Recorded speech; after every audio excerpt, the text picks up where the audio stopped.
सबका साथ, सबका विकास और सबका विश्वास, दिन हो या रात हरदम है आपके साथ। सविता देवी जिंदाबाद जिंदाबाद जिंदाबाद। जी हाँ मेरे प्यारे भाइयों और बहनों, बल्ला छाप पे मुहर लगाएं और भारी से भारी मतों से सविता देवी को विजय बनाएं। सविता देवी को जिताना है,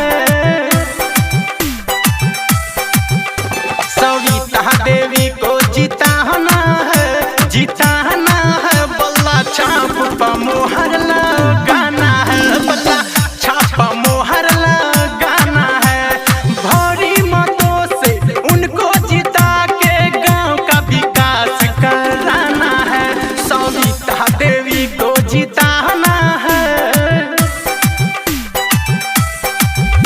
सविता देवी को जिताना है, जिताना है। बल्ला छाप पर मुहर लगाना है, बल्ला छाप पर मुहर लगाना है।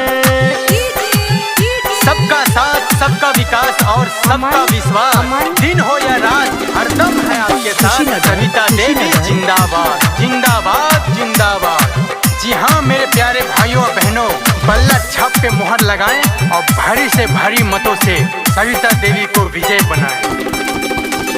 सबको तो है विश्वास, गांव को तो करेगी यही अब विकास।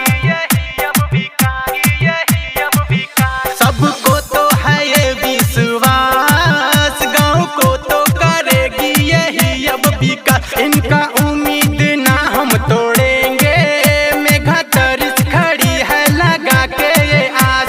भारी मतों से इनको जिताना है, पंचायत समिति बनाना है, बनाना है, बनाना है। हाँ जिताना है, जिताना है। घर घर में ये सबको बताना है, घर घर में ये सबको बताना है, जिताना है। बल्ला छाप पर मुहर लगाना है, बल्ला छाप पर मुहर लगाना है।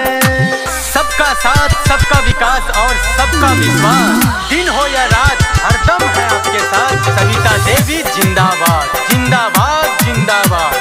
जी हाँ मेरे प्यारे भाइयों और बहनों, बल्ला छाप पे मुहर लगाएं और भारी से भारी मतों से सविता देवी को विजय बनाएं। करना है कुछ नया काम, सुनो चाचा चाची हो भैया किसान।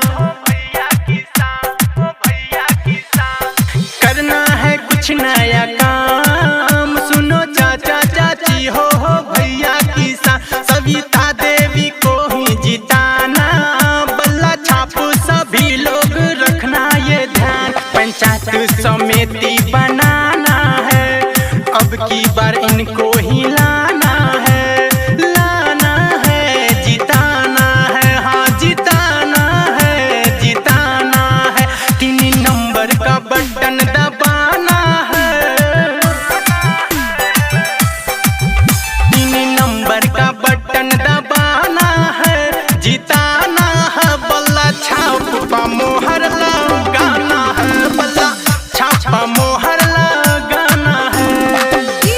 सबका साथ, सबका विकास और सबका विश्वास, दिन हो या रात हरदम है आपके साथ। सविता देवी जिंदाबाद जिंदाबाद जिंदाबाद।